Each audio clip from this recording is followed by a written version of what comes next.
Som l'agència pública de la Generalitat de Catalunya que facilita el creixement de les empreses catalanes. Empreses com la vostra, la seva i la teva també. Però com? Doncs mitjançant l'impuls de la innovació, l'expansió internacional i l'estratègia empresarial. Amb un equip de 500 professionals i 40 oficines repartides per tot el planeta, atenem 40.000 empreses l'any. Orientem i reorientem estratègies. I t'acompanyem. T'acompanyem en projectes d'R+D, de transformació verda i tecnològica, i també en processos d'exportació i obertura de filials a l'estranger. Vols créixer amb nosaltres? Som Acció.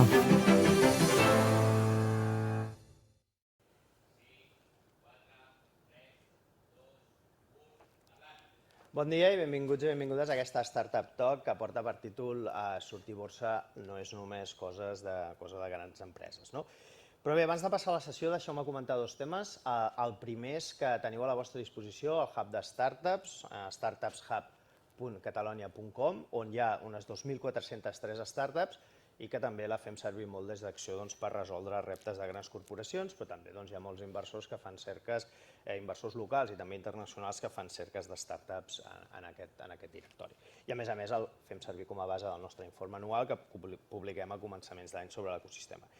I bé, l'altre és que les startups que esteu en aquest hub us oferim des d'Acció el servei d'assessorament financer que té en compte les vostres necessitats, les vostres fites tecnològiques i empresarials i aleshores, ja sigui a curt termini com a mitjà termini, us fem una recomanació d'instruments de finançament o de possibilitats, ja sigui deute, capital, públic, privat, i entre els business angels, els venture capitals, doncs també hi ha al final el sortir a borsa, tot i que és una miqueta la part final del camí. I bé, les raons per fer aquesta sessió ràpidament. La liquiditat és un factor clau dels ecosistemes de startups. Els inversors, quan inverteixen en una startup, ja pensen en la liquiditat, ja pensen en sortir per retornar els diners als seus finançadors, als seus LPs, en el cas dels fons de capital risc, als business angels a si mateixos, i també per continuar invertint. Aleshores, aquestes participacions o accions s'han de vendre i al final els mercats financers és una d'aquestes vies. No només per la liquiditat, com ja veurem al final, però per assolir la liquiditat sí que és una bona via. I també hi ha alguns elements positius, alguns no tant, que també discutirem a la sessió d'avui. I per fer aquesta sessió tenim amb nosaltres el Ricard Felip, que és Listing Analyst a BM Growth, d'acord, i BM Startup, Scale-up. El Ricard és llicenciat en Economia per la Universitat Rovira i Virgili, també màster en Finances per la Universitat Pompeu Fabra, i així com ha treballat abans d'incorporar-se al BME a l'àrea logística i de finances de BASF. Doncs escolteu, la sessió serà en format ponència i amb la participació de dues empreses, Bytravel i Bytrus Biotech, d'acord? I amb les preguntes que hi ha al públic assistent podeu anar fent pel xat. I Ricard, doncs endavant. Moltes gràcies, Oriol. I en primer lloc, moltes gràcies a Acció per donar-nos aquest espai, aquesta sessió, invitar-nos perquè des de BME puguem explicar què és el BME Growth, què és BME Scale-up, què són aquests mercats de pimes en expansió. I, en primer lloc, els BME Growth i BME Scale-up, aquests mercats de pimes en expansió, no són uns mercats regulats com la borsa tradicional, com les típiques empreses que cotitzen a l'IBEX 35, sinó que és un sistema multilateral de negociació. Què significa això? Un sistema multilateral de negociació és un mercat que està dissenyat amb una normativa i uns requisits adaptats i fet a mida per a empreses, per a pimes que estan en una etapa de creixement, d'expansió i que busquen finançar-se via mercats de capitals i poder fer créixer el seu negoci. En BME Growth i BME Scale-up són dos mercats que estan enfocats en empreses amb un alt component tecnològic i amb un alt component d'innovació i aquests mercats, com ja he comentat, tenen una normativa, uns requisits molt més flexibles, molt més àgils per a que no faci falta ser una empresa de l'IBEX 35 per poder beneficiar-te dels mercats de capitals com a tal. A més, BME Growth i BME Scale-up cal comentar que utilitzen el mateix sistema de contractació que la borsa tradicional, o sigui que qualsevol accionista o qualsevol inversor pot comprar o vendre accions de les empreses que cotitzen en aquests mercats a través de la seva aplicació de banc o de broker, com si d'una empresa cotitzada en el mercat continu pogués fer-ho. Llavors, a quin tipus d'empreses estan dirigits aquests mercats? Doncs BME Growth i BME Scale-up, com ja he comentat, està dirigit sobretot a empreses, a pimes en expansió, a empreses amb un alt component tecnològic. És veritat que també hi ha una part rellevant de real estate, de mercat immobiliari, però això és un altre animal diferent que amb aquesta sessió crec que no és necessari explicar. I bé, en el BM Growth i BM Scale-Up hi ha certes diferències entre les empreses a les que està orientat cada mercat. En el cas de BM Growth està dirigit més aviat a empreses més consolidades, amb un model de negoci més madur, amb un track record, que al final s'incorporen al mercat per poder finançar-se via ampliacions de capital a través dels mercats financers. I BM Scale-Up és com el germà petit del BM Growth, és a dir, està dirigit a empreses amb etapes prèvies, amb alguna etapa més inicial que les empreses que estan en el BM Growth, i per aquest motiu els requisits o la normativa entre els dos mercats és una mica diferent i el BM Growth és un pèl més exigent que en el BM Scale-Up, ja que l'estructura i el tamany de l'empresa, en general, està més ben formada que per empreses de BM Scale-Up. Però tampoc té per què, perquè al final també hi ha empreses de BM Scale-Up que potser ja estan complint amb els requisits per saltar a BM Growth, però prefereixen començar amb un pas previ i valorar què és això de ser una empresa cotitzada, com funciona el mercat de capitals i, a mesura que va passant el temps, ja donar el sant al pròxim mercat si ho considera convenient. Per donar algunes xifres a nivell d'aquests mercats, quantes empreses hi ha, rondes de finançament, doncs, en primer lloc, comentar que a BM Growth i a BM Scale-Up, a dia d'avui tenim al voltant d'unes 170 empreses que hi cotitzen conjuntament en els dos mercats, amb una capitalització conjunta d'uns 23.000 milions d'euros. Des de la creació del BM Growth i BM Scale-Up al voltant del 2008, fins a dia d'avui, totes les empreses que han passat a través d'aquests mercats han captat un total de finançament al voltant d'uns 8.600 milions d'euros i només durant l'exercici 2025 el finançament captat per les empreses que hi ha a dia d'avui cotitzant està al voltant dels 600 milions d'euros. Llavors, què cal fer o quan una empresa pot estar preparada per donar el salt a BM Growth o a BM Scale-Up? El llistat de requisits és ampli, però és bastant assolible, no és complicat. Tot i així, en aquesta sessió vull donar 4 punts. Vull explicar principalment aquells aspectes que crec que són els més rellevants des d'un inici per poder presentar-te en el mercat. En primer lloc, l'empresa ha de ser societat anònima, ha de ser una SA, o sigui, el capital social ha d'estar representat en accions i aquestes accions han d'estar donades d'alta en els registres d'Iberclear. Iberclear és la societat de compensació de registre de les accions en el propi mercat, perquè aquestes puguin negociar en el sistema electrònic. Un segon punt és que les empreses, tant a BM Growth com a BM Scale-Up, han de designar un assessor registrat. Un assessor registrat és una boutique financera, una firma d'auditoria, una entitat financera que ha d'estar inscrita en el nostre registre d'assessors registrats i el rol de l'assessor registrat és guiar, col·laborar amb l'empresa durant el procés d'incorporació inicial i també durant la permanència en el mercat. És a dir, l'empresa ha de designar un assessor registrat perquè al principi pot ser que li costi com actuar correctament en el mercat i com difondre tota la informació i com ho ha de difondre, què ha de difondre i quan ho ha de difondre. Llavors l'assessor registrat l'ajuda en aquests primers moments i també durant la seva vida en el mercat. A més, en el BM Growth és obligatori un proveïdor de liquiditat, mentre que en el BM Scale-Up és voluntari, no és obligatori. Això és perquè en el BM Scale-Up no és necessari mantenir una difusió accionarial mínima, o sigui, es pot incorporar una empresa amb un parell de socis o amb 4 socis i ja obriran el capital quan ho considerin convenient, però des del primer moment que ja s'han incorporat en el mercat no és necessari obrir el capital i ja es beneficien de ser una empresa cotitzada. En canvi, en el BM Growth sí que és obligatori tenir una difusió accionarial mínima i per això l'obligatorietat de designar un proveïdor de liquiditat. Per aquest proveïdor de liquiditat exactament què fa? Sí, un proveïdor de liquiditat és un membre de borsa, és un banc, que a l'empresa li posa a la seva disposició accions pròpies i efectiu per a que el proveïdor de liquiditat es pugui posicionar en el llibre d'ordres, o sigui, dona contrapartida. És un market maker, per entendre'ns. Compra i ven. Correcte. Si tu vens, ell et compra, no? Això mateix. Perfecte. El que intenta un proveïdor de liquiditat és donar contrapartida quan hi ha un inversor que vol comprar accions o quan hi ha un accionista que vol vendre i no hi ha ningú a l'altra banda. Molt bé. Aquesta és una mica la idea del proveïdor de liquiditat. Això és degut a que, pel tamany de les empreses que cotitzen en aquests mercats, la difusió accionarial és reduïda, la capitalització és relativament limitada en comparació amb el mercat regulat i és difícil que existeixi una freqüència de contractació. Llavors és necessari intentar incentivar a un proveïdor de liquiditat per donar certa contrapartida. Molt bé. I ja, per últim, a part d'aquestes dues figures, també és necessari presentar un document informatiu d'incorporació, que és un prospectus.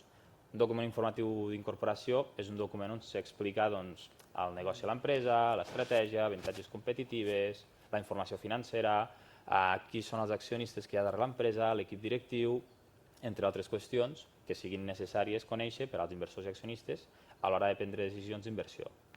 Aquests serien els primers punts a tenir en compte a l'hora de tenir que presentar-se en un mercat, però després també n'hi ha altres, ja més regulatius, com pot ser una empresa ha de tenir nomenat un consell d'administració, ha d'estar auditada i, a més, ha de tenir una estructura organitzativa interna suficient per garantir una transparència i una correcta difusió d'informació cara al mercat. Al final, és molt important que l'empresa estigui ben ordenada i que el govern corporatiu sigui adient amb el fet de ser una empresa cotitzada. I ja, per últim, el que voldria comentar és quan una empresa ja té tot això i ho està valorant, però no ho té clar, tenim una altra opció, i és l'entorn premercat. L'entorn premercat està dirigit tant a empreses que, tot i complir els requisits, encara estan dubtant si incorporar-se o no al mercat, com per a aquelles empreses que potser no estan complint encara tots els requisits, però estan valorant el sortir a borsa en un futur. Aquest entorn premercat és un programa formatiu i de networking en el que intentem educar i formar l'empresa en tot el tema d'àrea de mercats de capitals i a la vegada hi ha una part de networking en el que intentem crear sessions per connectar players del sector, com auditors, assessors legals, assessors registrats amb les empreses que estan inscrites en aquest programa i a la vegada també intentem fer sessions o intentem posar en contacte empreses que estan inscrites en aquest programa amb empreses que ja estiguin cotitzant, com és el cas dels invitats que tenim avui, de Bytrus i Bytravel, per a que els hi puguin explicar la seva experiència i donar feedback de què és això de ser una empresa cotitzada i què suposa. Molt bé, i si jo soc una empresa que vull entrar en aquest entorn, vaig a la vostra pàgina web, està obert sempre, està obert a setembre, que és quan comença el curs escolar. No, justament en l'entorn premercat sí que és veritat que podem dir que hi ha com certes finestres en què hi ha una major quantitat d'empreses que s'inscriuen, però realment no té una duració establerta, sinó que és un curs que l'empresa pot decidir quan fer-lo, quan formar-se, pot estar el temps que ella ho consideri convenient. És veritat que no té sentit que estiguin 5 o 10 anys, però sí que 2, 3, 4 anys poden estar sense cap tipus de problema fins que es veguin preparades per saltar a un mercat. Molt bé. Sí, sí. Doncs res, ara m'encantaria poder donar pas a Jordi de Bytrus i a l'Àxel de Bytravel. Són dues empreses que estan a BM Growth. Perdoneu, Bytravel justament fa 2 setmanes, 3 setmanes que estàs ja cotitzant a BM Growth. Anteriorment estaves en l'etapa de BM Scale-Up i bé, m'agradaria donar pas i, en primer lloc, agrair-vos la vostra participació, la vostra col·laboració i si ens podeu fer una breu presentació de la vostra entitat, qui sou. Endavant. Merci. Primer de tot, moltes gràcies a Acció per convidar-nos i a BM Growth, per suposat, també, per poder participar i poder explicar la nostra experiència a BM Growth. Jo soc Jordi Rovira, director financer i membre del Consell d'Administració de Bytrus Biotech, que som una empresa ubicada a Terrassa. Som una empresa que desenvolupem, produïm i venem a tot el món ingredients actius per a la indústria cosmètica.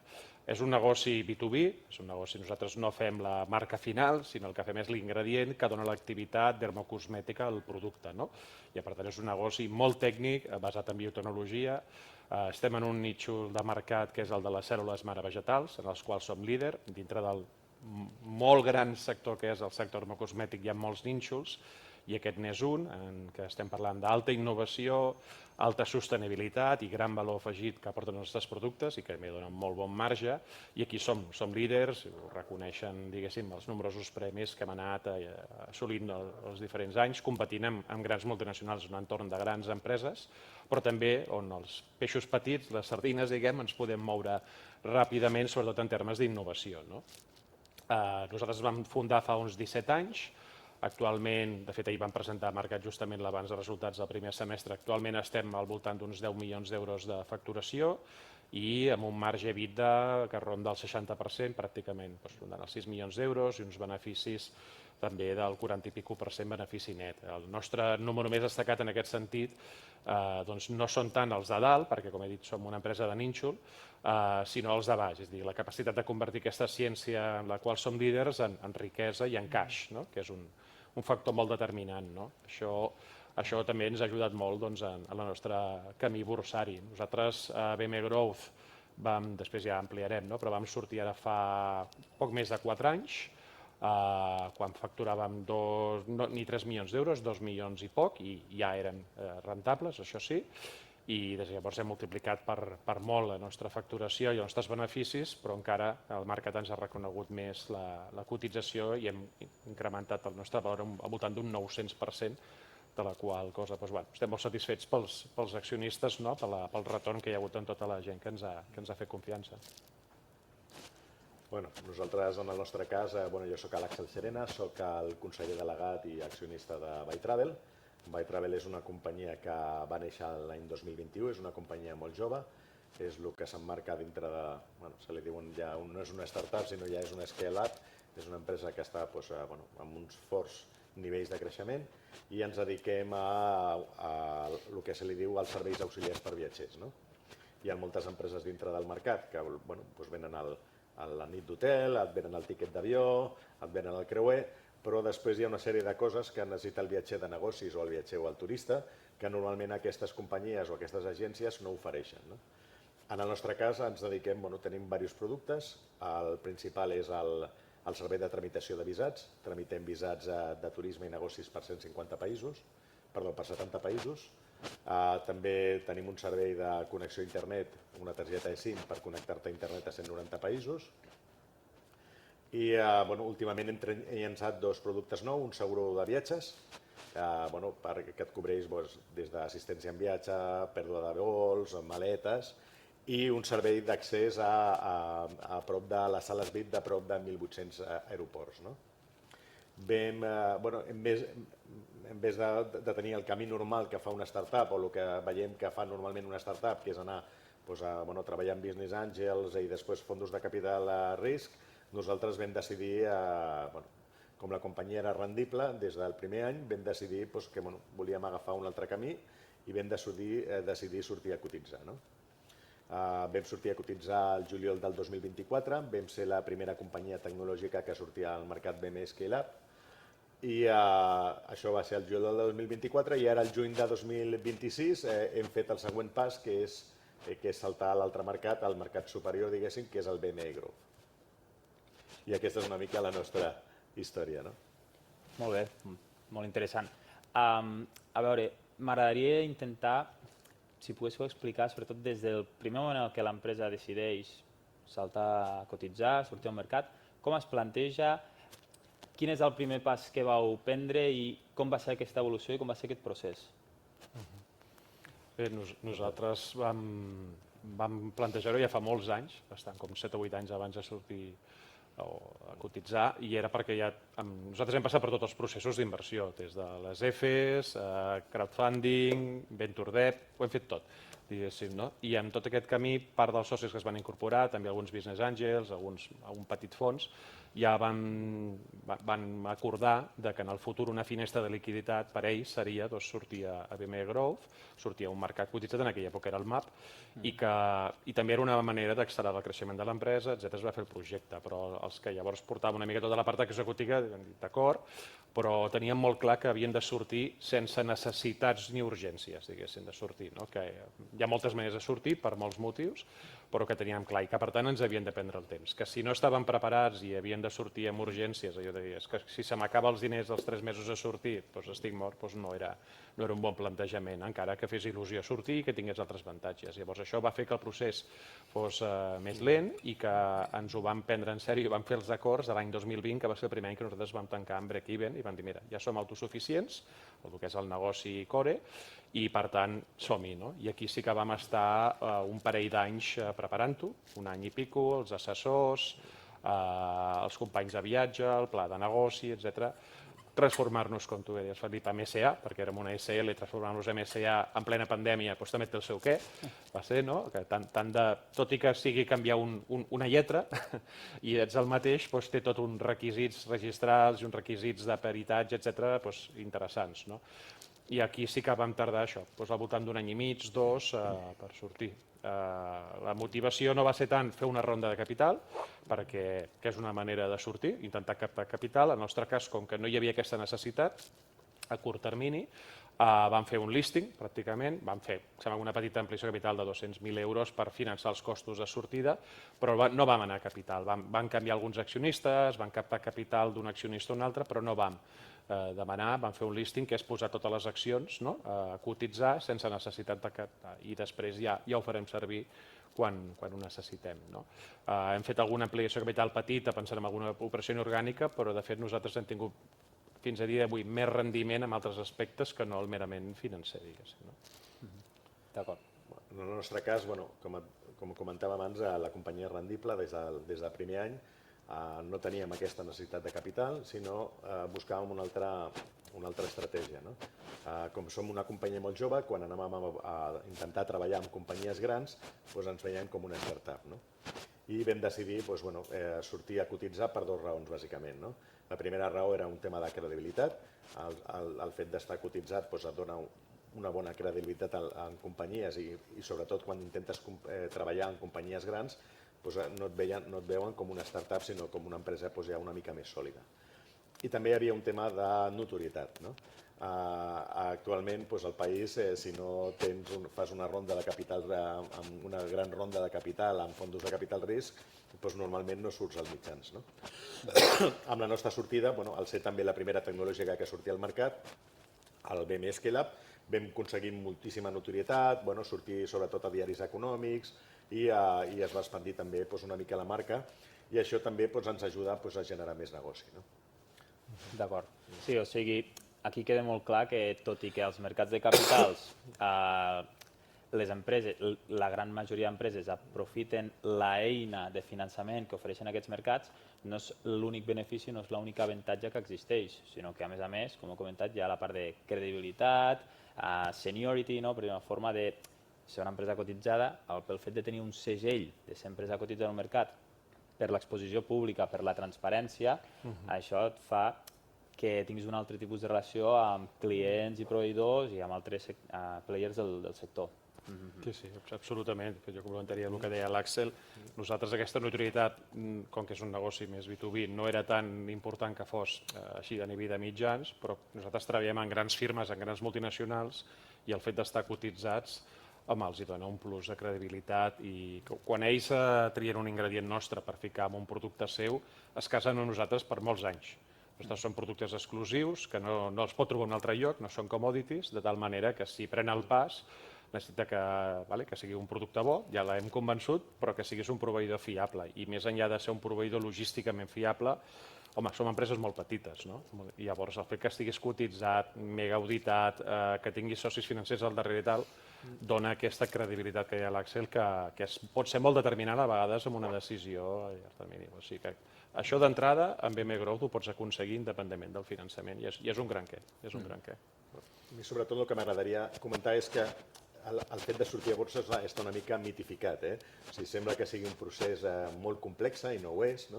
En el nostre cas vam trigar únicament 6 mesos des que vam prendre la decisió de sortir a cotitzar. I bueno, el que et deia, no? Sembla un procés molt complex, però jo que he viscut en rondes de capital, amb fondos de capital risc en el passat, amb antigues companyies, és un tema molt més complicat que sortir a cotitzar. No? Aquí no tens un pacte de socis que tinguis que negociar. Bueno, doncs, en el nostre cas, únicament ens vam posar en contacte amb el nostre assessor registrat, que en el nostre cas és Renta 4, i amb un despatx d'advocat vam fer la conversió a societat anònima i bueno, teníem auditada ja les comptes, vam auditar les comptes amb una companyia, amb una auditora una mica més gran, no? I el procés, junt amb BME, va ser, jo diria que bastant senzill, o sigui, comparat amb uns altres fórmules de financiació. Una pregunta és, deixa'm entrar també, posar cullerada. Axel, has dit que no veu haver de negociar un pacte d'accionistes. Correcte. Per tant, hi ha pacte d'accionistes o a partir del moment que cotitzes desapareix el pacte d'accionistes? Nosaltres vam començar i teníem, entre els socis nostres, teníem un pacte d'accionistes i quan ve sortir a cotitzar, aquest pacte el vam trencar. O sigui, vam dir, bueno, doncs, dintre d'una empresa cotitzada no tindrem pacte d'accionistes. Perquè és un requisit o abans ho era, no?, el requisit aquest? Ara ja no ho és. No. No, el que et demanen, sobretot, o sigui, el que tu no pots posar és barreres de la lliure transmissibilitat. Correcte. Pot haver-hi algunes circumstàncies especials, és molt habitual, no? I això no sé si ho heu trobat, que quan surts a cotitzar, doncs els fundadors o els màxims responsables de projectes, el primer que facin no és vendre les accions, no és un bon símptoma ni no seria un gran compromís. Per tant, és molt habitual que sí que es fixin, però només en aquest sentit els principals accionistes, un lock-up a vendre les accions. Però en general, tot allò que tenen els pactes de socis, tacalons, dracalons, tot aquest tipus de clàusules desapareix perquè estàs en un mercat, no? I pot haver-hi més temes de governança, de quants consellers tens en funció de la participació. Per nosaltres va passar el mateix, que és més difícil gairebé eliminar el pacte de socis que tens i el tràmit, diguéssim, amb BME Growth no és tan complicat. Sí, justament amb el tema de pacte d'accionistes, el fet de que, com bé comenten, no? Una vegada s'incorporen a cotitzar, l'empresa és lliure de decidir si trenquen o no aquest pacte d'accionistes.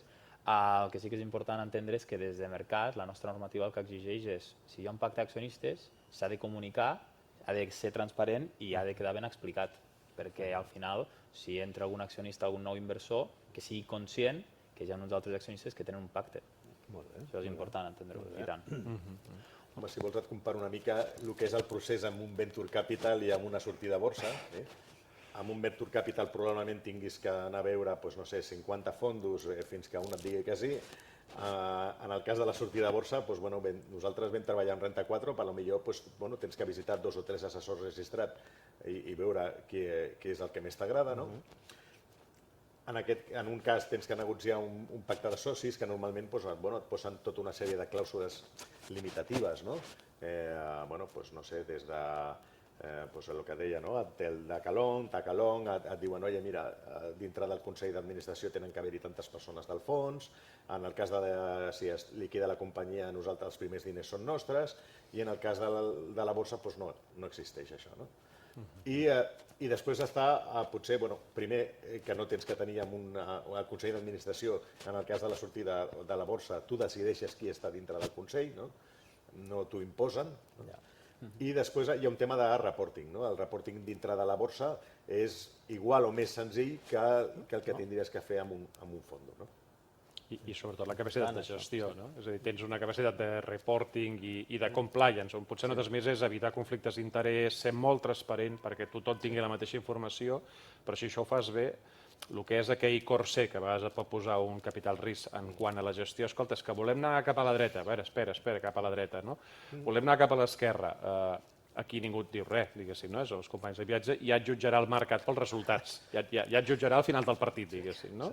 I valorarà, no? Per tant, té tot aquest tipus d'avantatges, té altres pegues, però aquests avantatges hi són. Sí.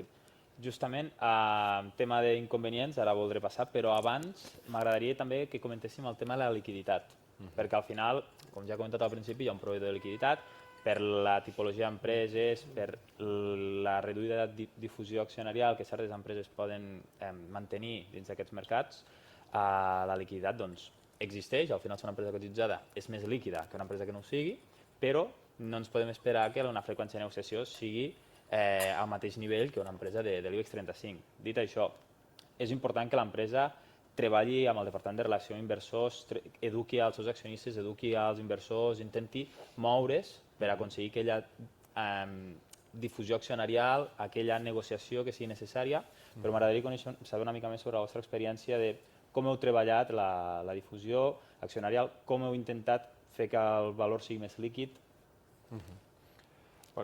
Per una part, no canvia tant respecte al que feies abans, és a dir, tu surts a cotitzar i és veritat que estàs a la pàgina web de BM Growth, de la teva, en certs mitjans, però són molt petits, vull dir, no, i per tant la gent no passa per davant de la botiga en general, o passa poca gent. I llavors has de continuar picant pedra, com feies abans de no estar cotitzat, has de continuar anar veient inversors i anar explicant el projecte des del nostre punt de vista, almenys a BM Growth, amb una visió d'anar sembrant, no? D'anar posant la llavor, no amb urgències, i que vagin entenent i que vagin agafant confiança, i que diguis, mira, aquest any aquest és el nostre model de negoci, farem aquests objectius quantitatius, aquests objectius qualitatius, que passin uns mesos, ostres, doncs aquesta gent ho està complint, i que tornis a veure i que tornis a explicar-ho i que vegin que estàs complint, no? Llavors això acaba tinguent els rendiments. Sí que és veritat que el que potser canvia és el perfil de gent que vas a veure. És a dir, hi ha inversors que mai entraran en una cotitzada i que tenen un altre model, i un venture debt, etc. Segons quin perfil de capital risc no entrarà mai en una cotitzada perquè té un altre enfoc, i en canvi hi ha inversors que són molt pros, diguéssim, i que se senten còmodes. Canvia una mica el perfil dels inversors que has d'anar a veure, no? I llavors això progressivament el que et va donant, perquè al principi la liquiditat és baixa, no ens enganyem, és millor estar BM Growth, és més líquid que no cotitzar, però normalment empreses petites que no entrem en una gran capitalització no estàs cada dia canviant allà centenars de milers d'euros, no passa això, rara vegada passa, no? I si passa a vegades és perquè hi ha molta volatilitat i hi ha alguna cosa que igual no rutlla, no? Sinó que és un procés més d'anar agafant confiança.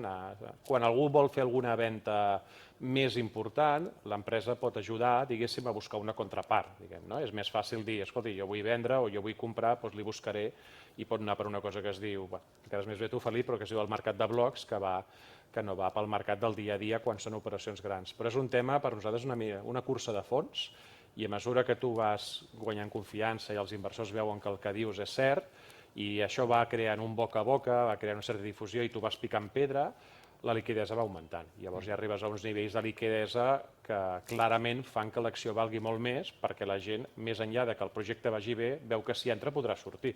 I això és molt important, que la gent tingui confiança que entra en un valor que quan un dia per les seves necessitats vulgui recuperar part de la inversió o tota la inversió, ho podrà fer. Si no, s'ho pensa molt abans d'entrar-hi. Sí, correcte, sí. Jo he sigut business angel i he apostat i he invertit en moltes companyies en el passat, i en aquell cas no tenies cap liquiditat. Vull dir, tu inverties i podies, jo tinc inversions des de fa 7 anys, i encara algun dia potser rebré alguna cosa. Aquí, en canvi, és un pas intermig. No hi ha una gran liquiditat, però tampoc no hi ha res. No sé, en el cas de Bytravel, per exemple, en el que portem d'any, portem negociats a prop de 4 milions d'euros que han hagut de compraventes. No és una xifra gran, però tampoc és, per un business angel, un inversor petit, és una xifra suficient per poder entrar i per poder sortir. Com deia ahir, en alguns casos tens que trobar una contrapartida, algú que vol vendre i trobar algun inversor que vulgui comprar-les, ja quan són imports una mica ja més elevats. Sí. Jo crec que el primer nosaltres vam moure, no sé si eren 2 o 3 milions d'euros, com a molt, si va arribar, i aquest any estem a meitat d'any movent uns 20 milions d'euros, amb la qual cosa és anar picant pedra. Si ho compares amb el valor, Déu-n'hi-do, en el vostre cas potser són un 3%, en el vostre cas no sé quin valor, però... Nosaltres hem mogut un 16%, hem rotat un 16% del nostre capital, la qual cosa està bé perquè tenim un free float, que vol dir la part aquella que no és dels membres del Consell ni socis que no solen vendre, els institucionals, és d'un 30%, per tant està força bé. Sí. Si tens un inversor, un perfil inversor com un business angel que està acostumat a dir jo entraré dintre d'aquesta companyia i trigaré 5 anys, o tens un perfil d'un fons de renta variable que té 5 anys, però per un altre costat també tens un altre tipus d'inversor que és el que entra i potser vol sortir al cap d'un any i almenys que pugui sortir. Però abans amb startups aquest tipus d'inversor no entra. No, és una sortida interessant. I tant. Molt bé. Tema d'inconvenients o dificultats que heu pogut trobar en el procés d'incorporació o inclús durant la vostra vida com a empresa cotitzada. És veritat que hi ha una part d'exposició pública que pot ajudar, però a vegades també pot ser complicada de gestionar. Quins serien els principals limitants que heu detectat des del moment inicial d'incorporació i després com a empresa cotitzada? Perquè al final és veritat que té molts beneficis, té molts avantatges que hem anat comentant en aquesta sessió, però també hi ha certes dificultats que s'han de posar sobre la taula. No n'hi ha cap. No, sí que n'hi ha d'inconvenients. Evidentment compensen més els avantatges que els inconvenients. Home, una del factor diferencial, fins i tot amb altres companyies cotitzades de marca continu, és que ens auditen 2 vegades l'any, per exemple. No? Que això no passa ni a les empreses de l'IBEX, vull dir que s'auditen una vegada a l'any. I llavors això dona una càrrega de feina administrativa més gran. Som petites empreses, som pimes, una auditoria important, a més profunda durant l'any, ja és feina, en fem una que es diu una revisió limitada d'auditoria, no és completa però és un 90% pràcticament, i per tant cada 6 mesos tens a l'auditor, el qual pràcticament és una vigilància, diguéssim, contínua. Allò que diu de la necessitat virtut, la cosa bona és que si t'acostumes i estructures amb això, ho tens tot molt bé, molt al dia, no prens cap decisió a la babalà, o sigui, ho tens tot molt controladet, perquè és que si no, no d'allò. Però aquest és un dels inconvenients que a vegades pensem que potser per aquest perfil d'empreses, amb BM Scalab crec que no era tan així, però amb BM Growth sí, doncs és una miqueta excessiu. I després, sobretot, la vigilància del conflicte d'interès, que està bé, però constantment has d'estar mirant que tota la informació sigui pública, no perquè pensis fer res lleig, sinó que a vegades per desconeixement o a vegades per volum de feina, que l'equip que porta la relació amb inversors, que està connectat amb el Consell d'Administració, etc., a ningú se li escapi res que s'ha de comunicar al mercat, que s'ha de fer de forma en temps i forma com toca. Per exemple, un conflicte d'interès clàssic. Nosaltres hem publicat abans els resultats del primer semestre ahir, doncs en les setmanes anteriors la gent que té la informació privilegiada, que sap els resultats, algú clar que els sap, la gent del Consell, el departament financer que els està elaborant, doncs no pot operar ni comprar ni vendre accions, en el nostre cas de Bytrus, no pot. Per què? Perquè té una informació privilegiada que sap que allò ha anat bé o no ha anat tan bé i per tant té una informació que la gent que està fora, diguéssim, de l'entorn de l'empresa no la té. Doncs aquesta vigilància al conflicte d'interès, a vegades per l'estructura que tenim les pimes, pot ser una mica esgotador i costa una miqueta, diguéssim. Com ha comentat, la veritat és que els inconvenients són molt petits, en realitat. Sí que tens una càrrega administrativa més forta, per al tema en el BM Scalab només tens que reportar dades a 6 mesos i auditades al cap de l'any. En el BM Growth tens que tenir dades auditades amb estats limitats a 6 mesos i l'auditoria completa 12 anys, als 12 mesos, perdó. Jo he vist companyies amb capital risc de darrere que tenien que reportar cada mes als fondos. Llavors, sí, tens una petita càrrega administrativa, però per un altre costat et compensa perquè tens les coses molt millor fetes. Sí, al final estic totalment d'acord amb vosaltres que és una càrrega administrativa, tal com comenteu, però al final a BM Growth és necessari l'auditoria a l'any i la revisió limitada semestral. El principal motiu és, per tipologia d'empresa de les que tractem, que hi hagi una informació validada per un tercer per a donar aquell plus de seguretat, aquell plus de protecció per a aquells inversors que puguin entrar en empreses d'aquests mercats. Això únicament passa a BM Growth, a BM Scalab, una de les diferències justament era aquesta, que aquesta càrrega es redueix en certa manera. D'acord, després m'agradaria comentar també, no sé si tenim molt temps. Tenim 20 minutets encara, per tant anem bé. Vale, no tenim cap pregunta, per tant animem els que ens estan veient que ens facin alguna pregunta i nosaltres continuem. D'acord, perfecte. Bé, sobre tema de quan una empresa ja té clar que es vol incorporar al mercat, quins consells els hi podríeu donar? Què és el que us hagués agradat? Quin consell us hagués agradat rebre en el moment que vau prendre la decisió d'incorporar-vos en un mercat? Bueno, jo diria que hi ha algunes coses bàsiques, no? Per mi bàsic és tenir un bon assessor registrat, no? O sigui, és una de les coses que bueno, sumen. Tenir un assessor registrat reconegut doncs, suma molt, no? Estar auditat per una companyia de les top 10 a Espanya també ajuda molt, o sigui, dona molta credibilitat, no?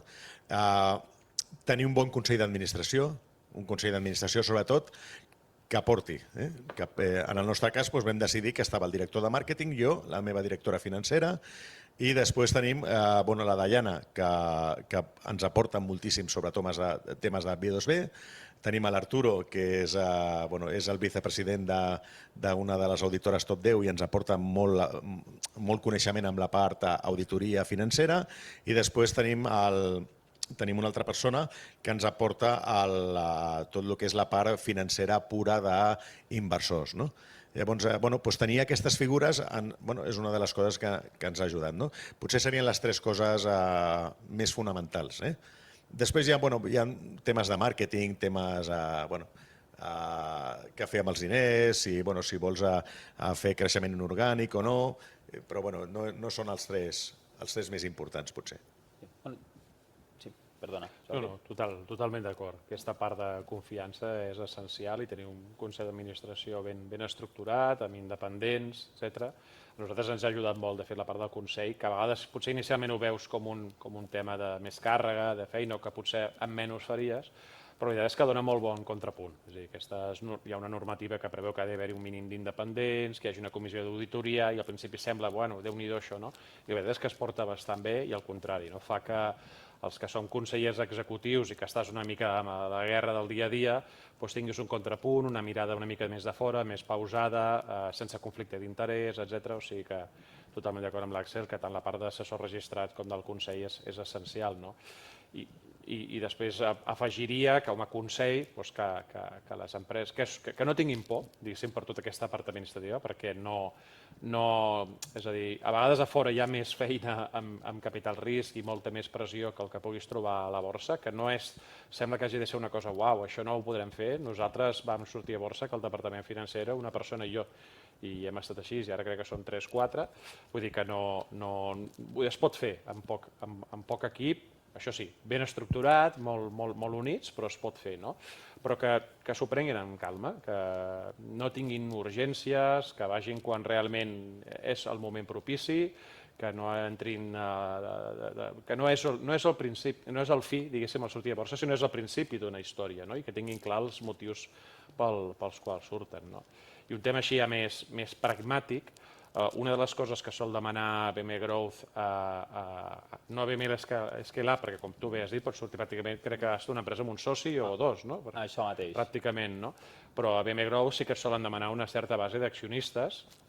Nosaltres estàvem molt contents perquè com que havíem fet crowdfundings, anàvem amb pràcticament 300 accionistes, 270 i pico, i ens van dir, Mercat, us portem ja una base fantàstica d'accionistes, i els assessors nostres es van posar una mica la mà al cap, diguéssim. Dius, ostres, sí, és fantàstic, si ja tenim la feina feta. Val la pena ponderar, si un té l'oportunitat, quan vol incorporar aquests accionistes, si en el procés de sortida, si és el cas, o abans, perquè, com hem dit abans, tenir 300 accionistes amb pacte de socis, de diferents localitats, nosaltres crec que teníem 8 nacionalitats, desfer això per passar-ho a borsa té el seu què, perquè bàsicament deixes de tenir accions que tens per una escritura, per les accions nominatives, per anotacions en una compta de valors.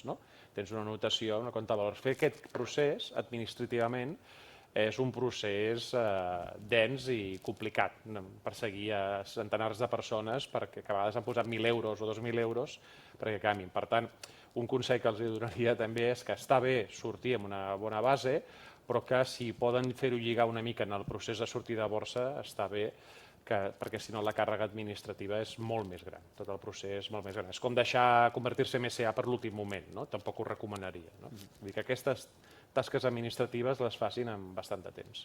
Sí, o sigui, principals consells, quan una empresa ja es vol presentar per incorporar-se en un mercat, que ja vagi com la casa ben ordenada. Aquesta és la primera, que ja tingui un bon govern corporatiu, una estructura organitzativa interna ja adequada per poder complir amb tot el que se li exigirà una vegada sigui empresa cotitzada i després que els companys de viatge doncs, siguin de la millor qualitat possible que facilitaran el camí. Bueno, i en el cas d'Espanya, doncs, bueno, amb BME, que teniu l'entorn premercat, no? Que és precisament l'escola, no? Diguéssim, La universitat. o la universitat, no? Per poder conèixer el tema, doncs, bueno, potser seria el primer, no? Que vagin a l'entorn premercat, que vegin bueno, doncs, com funciona i allà es donaran compte de que, com deia abans, que està el tema molt mitificat, que sembla que sigui un tema molt complex i no ho és, en realitat. Sí, realment, el temps que pot tardar una empresa en incorporar-se, com bé comentes, pot ser entre 5 i 6 mesos des dels inicis de que prens la decisió i has de fer tots els tràmits administratius.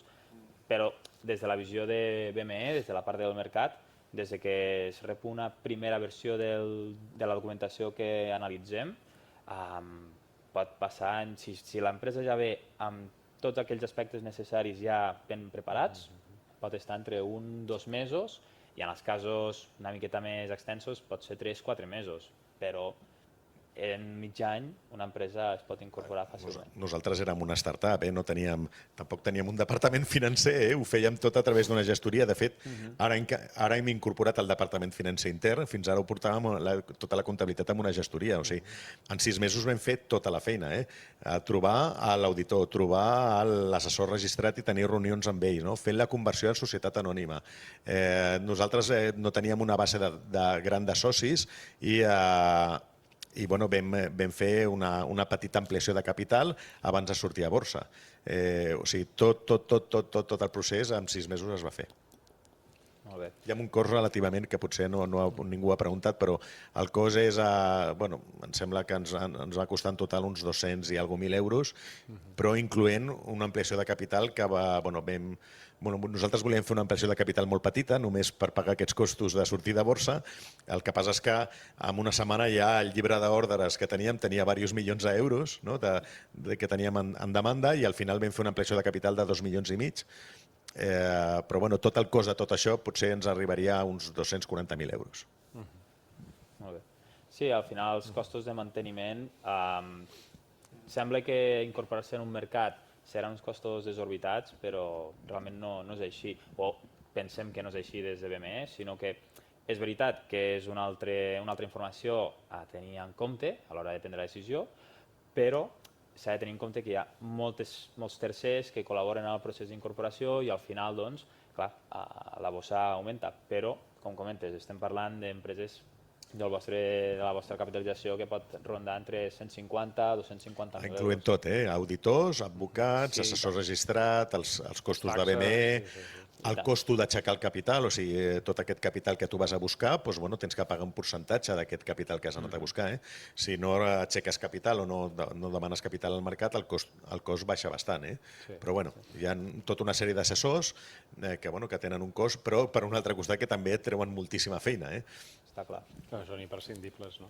De fet, la part més gran del cost realment és si aixeques capital. Si no, si fas una ampliació de 20 milions d'euros et pujarà molt el cost, però en relació a el que hagis captat. I tant. I després sí que és veritat que cada any tens un cost de manteniment. L'assessor registrat, el proveïdor de liquidesa, si computes dintre d'aquest cost de mercat la retribució a consellers independents que en el Consell, perquè potser no els tindries si no fessis la part de borsa, hi ha unes tasses de mercat a pagar, evidentment, etc. Hi ha tota una sèrie de costos que els tens, però que són bastant portables i que d'any en any no pugen excessivament. I la idea és que l'empresa, en canvi, vagi sent més gran i, per tant, el rati de cost d'estar, el peatge, diguéssim, que pagues per estar a la borsa és relativament petit.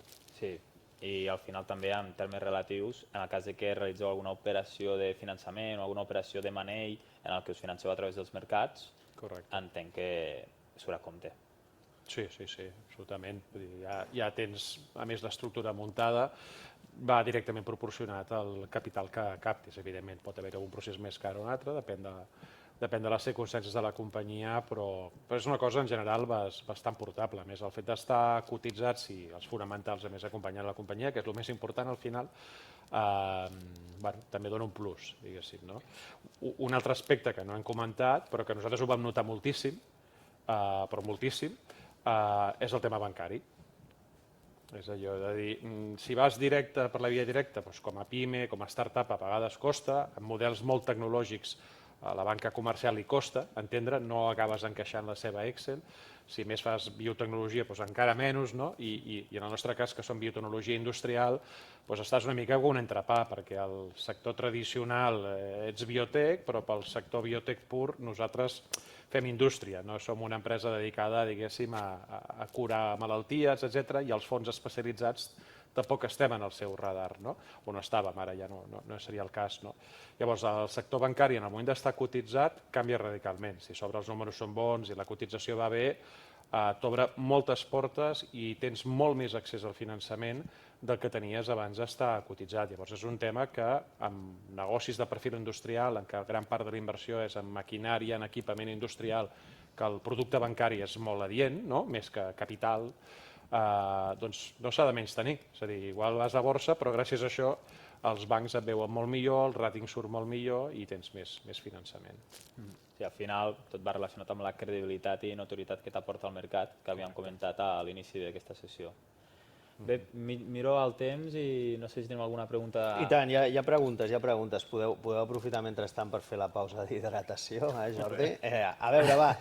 Una que ens ha fet el Raül Aragonès, que sí que ens ha dit els costos associats a cada etapa, però sí que ens ha quedat clar, els 200, 250 per fer la sortida, creació de capital inclosa, però després els de manteniment, és a dir, aquells que dèieu, els assessors independents, els costos de gestió de BM Growth, tot això quan seria, o una mica amb la vostra mida d'empresa, quan seria més o menys, o si seria una quarta part dels de sortida, no sé, perquè la gent es faci una mica també aquests números.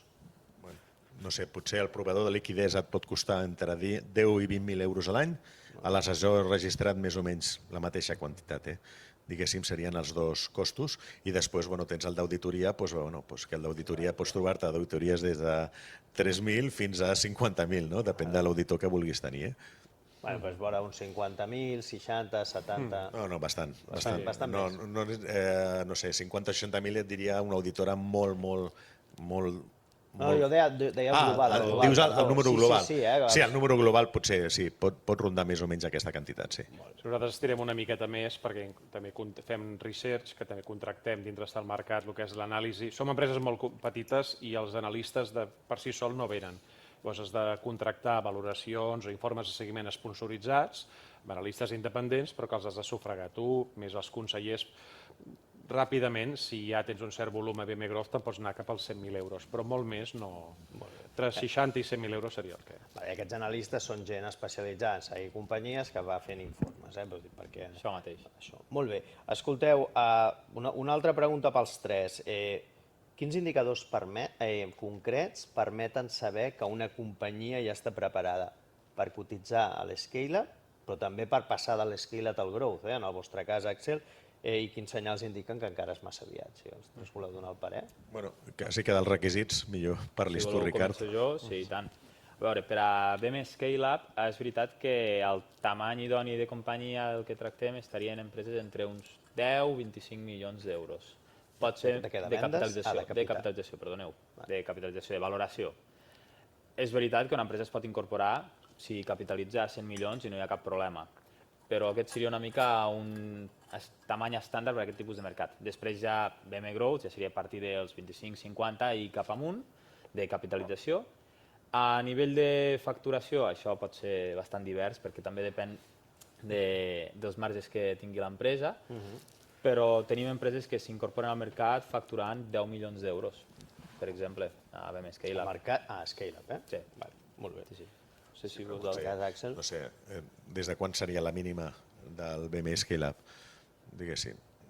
Que això depèn és una mica relatiu, no? És bastant relatiu. Esclar, que és bastant relatiu segons el marge i si és un negoci que ja és rentable o no.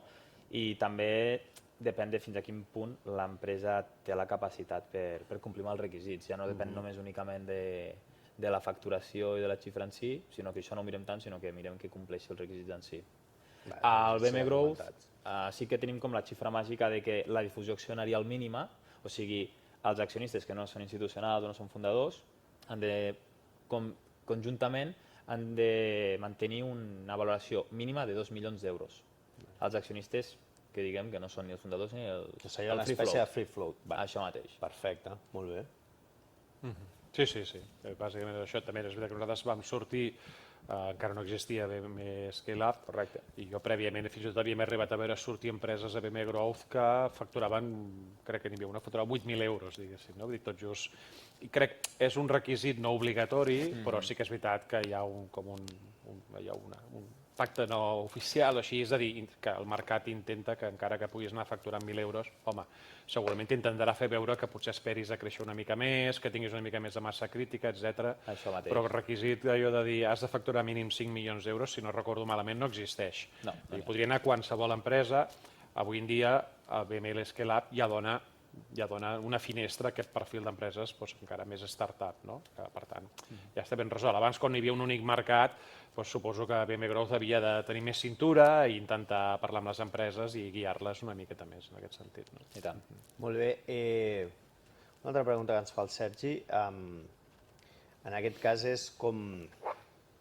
Bé, deixa'm tornar a llegir perquè... Com capteu els inversors? Ja sabem que un mercat es compren i venen accions, per tant no hi ha una afectació, en principi ja, segons la valoració, al balanç d'una companyia. És senzill obrir el capital, perquè ho heu fet, o és una cosa que no us plantegeu fer més endavant, o cada any dius, escolta, m'agradaria fer una ampliació, és un procés senzill o què implica aquest procés? Perquè al final també és la part aquesta de finançar les companyies a través del mercat i a través d'ampliacions de capital. Els tres podeu intervenir perquè al final doneu punts de vista. Jo crec que aquí... Nosaltres tenim una màxima que és que s'ha d'estar jugant sempre.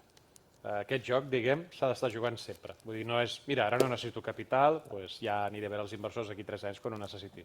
S'ha d'estar jugant sempre, sempre s'ha d'estar entrenant, hi hagi partit o no hi hagi partit, diguem, no? I llavors nosaltres tenim 3 vies d'estar constantment allà interactuant amb els inversors. Una és la relació amb inversors ja des de l'empresa pel propi moviment que fa de notícies, a través de newsletters que hem creat específiques per crear una llista de subscriptors, tenir-los informats, intentar interactuar amb ells, respondre molt, perquè sempre estàs obligat a tenir un contacte amb els inversors, una direcció de mail, un telèfon, respondre molt, dona igual si és un gran inversor, dona igual si és algú que ha posat 100 accions, respondre molt, vull dir, som empreses molt petites, s'ha de cuidar molt la reputació, has de donar un tracte excel·lent, llavors aquesta via, diguem, més passiva de respondre és important, no? Tenir-nos informats, ser molt complidor en tot, no? I constantment transmetre tot el que estàs fent. La segona via és participar en diferents esdeveniments, no? Hi ha un anual que és el Foro MedCap, que es fa a Madrid i que és bàsic per a empreses de BM Growth d'anar-hi, d'aquesta petita i mitjana capitalització, on tu interactues amb inversors institucionals, diguem, no? I per tant, aquest i altres eventos són uns quants que has de fitxar cada any, estiguis buscant capital o no l'estiguis buscant, no? I per últim, a través dels teus brokers, els teus assessors, constantment, hi ha moments en què més o menys, intentar que quan algú s'interessi a l'altra banda o tu vegis un interès, una oportunitat amb algun perfil de fons, d'inversor, de family office, concertar reunions, si s'han d'explicar coses s'ha de firmar documents de confidencialitat, coses perquè l'inversió institucional és professional, et pregunta coses a vegades amb una càrrega més important a nivell de confidencialitat, s'han de firmar papers i tornes a estar per un moment com estaves abans de cotitzar, en una taula amb un inversor privat. Llavors, aquests 3 eixos són els que ens permeten constantment. I quan hi ha un event de liquidez, digue-li ampliació, digue-li M&A, el que sigui, tu ja tens la feina feta, ja coneixen, ja tens la relació i és, en principi, tot més senzill. Sí, nosaltres en el nostre cas tenim un club de l'accionista on anem informant utilitzant butlletins, les nostres xarxes socials també, sobretot la part de LinkedIn, anem al BME MedCap, a part BME també patrocina uns altres events que gràcies a ells anem, anem allà convidats, hem anat convidats a events a París, també a Alemanya. El nostre assessor registrat també és un banc. Aquest banc té un accés a una cartera de clients i de companyies o d'inversors institucionals que poden estar interessats en la nostra empresa. És sobretot un tema de molta comunicació, bàsicament. És molta comunicació, anar anunciant tot el que vas fent dintre de la companyia i dintre d'aquesta part de notorietat que hem comentat abans. També per afegir un altre punt de vista addicional, una vegada ja tens accés a aquests inversors i acudeixes a ells, el que també és molt important recordar a l'empresa és que ha de comunicar molt bé quan les coses van bé, però sobretot quan no vagin tan bé, perquè al final és quan més t'ho demanaran els inversors i els accionistes, explicar llavors què està passant, perquè la confiança, vosaltres millor que ningú sabreu, la confiança és difícil de guanyar i pot ser molt fàcil de perdre. Llavors és molt important recordar això a l'empresa, que ho ha de comunicar tot de la millor manera per mantenir aquella bona visibilitat que ara al mercat. Està clar, està clar. És d'actualitat. Dos temes ràpids, a veure, és una mica... Però la primera és, esteu parlant d'inversors institucionals.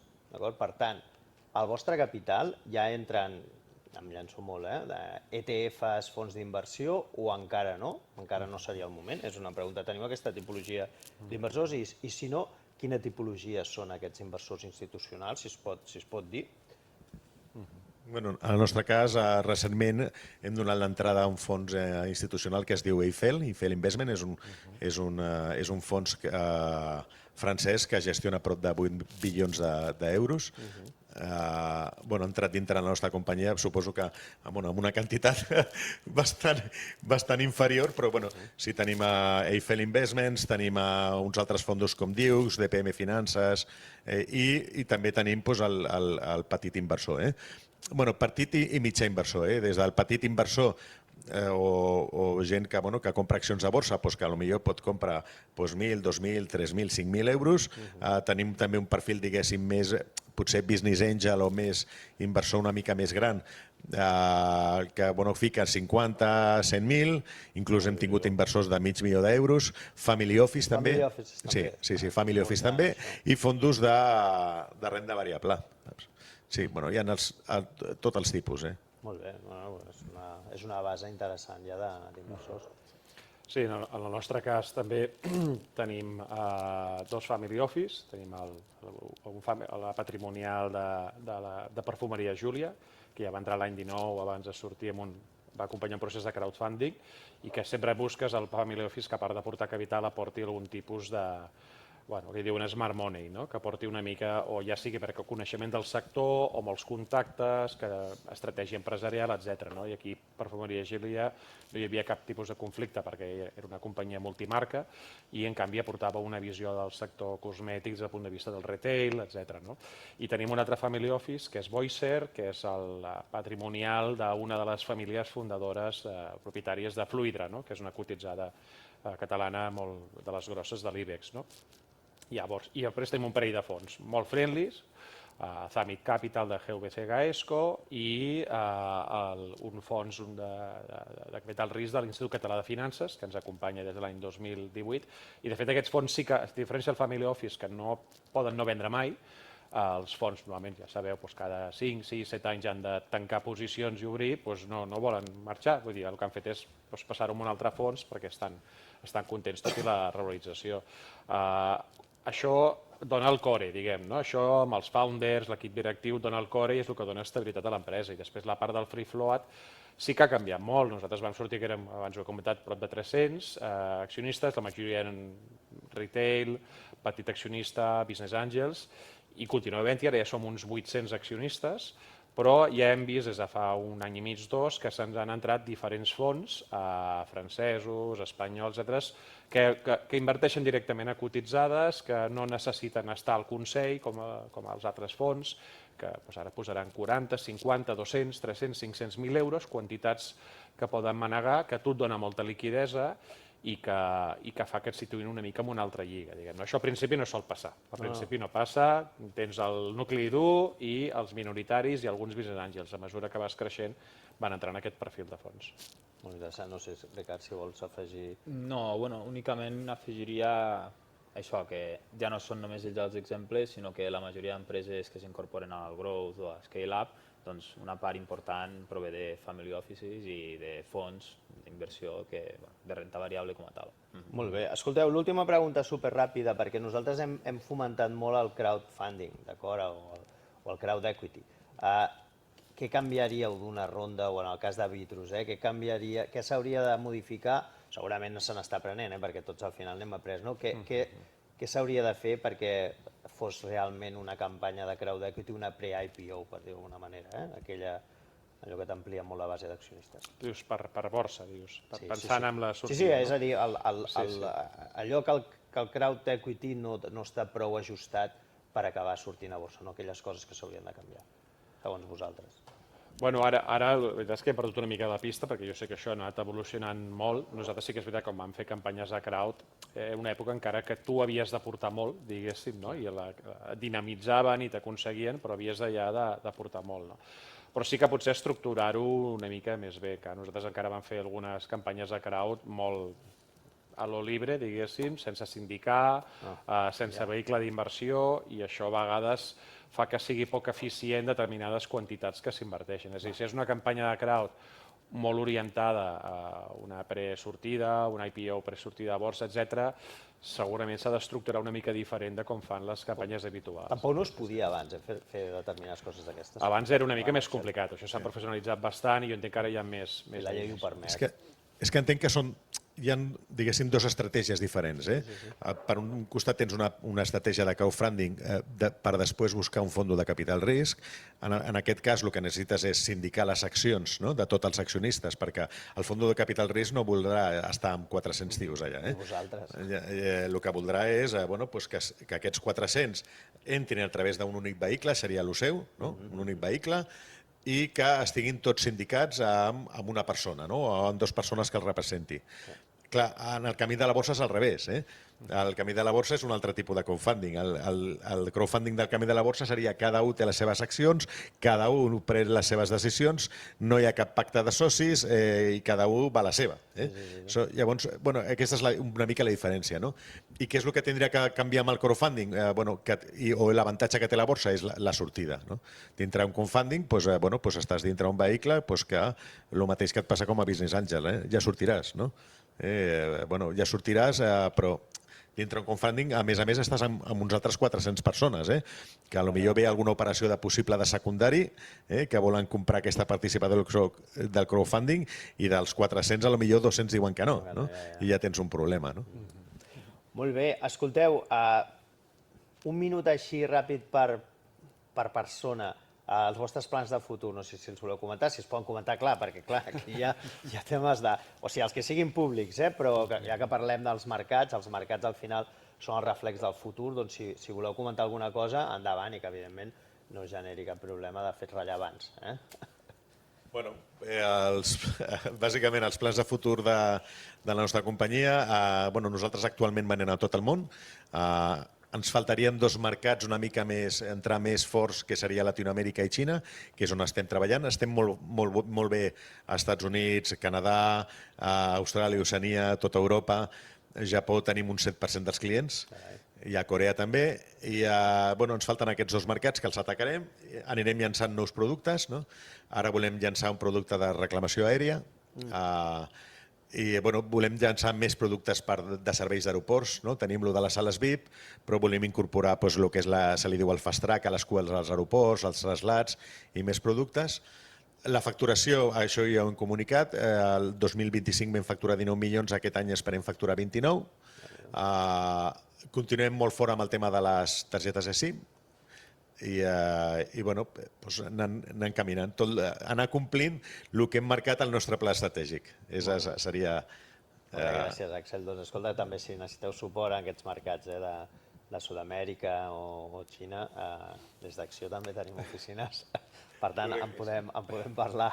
Jordi, per part vostra. Sí, nosaltres ara no fa ni 3 anys vam fer un pla estratègic a 4 anys que acabava el 27, que tenia 2 eixos, arribar a ser una empresa multitecnològica. Nosaltres estem especialitzats en la tecnologia de cèl·lules mare vegetals i som líders, però per arribar ja a segons quins volums de facturació cal tenir més d'una tecnologia, mateix perfil d'innovació, de sostenibilitat, i que tinguis moltes més opcions d'interactuar amb els clients i passis a ser el seu, no proveïdor d'una tecnologia, sinó el seu proveïdor de tots els actius cosmètics, no?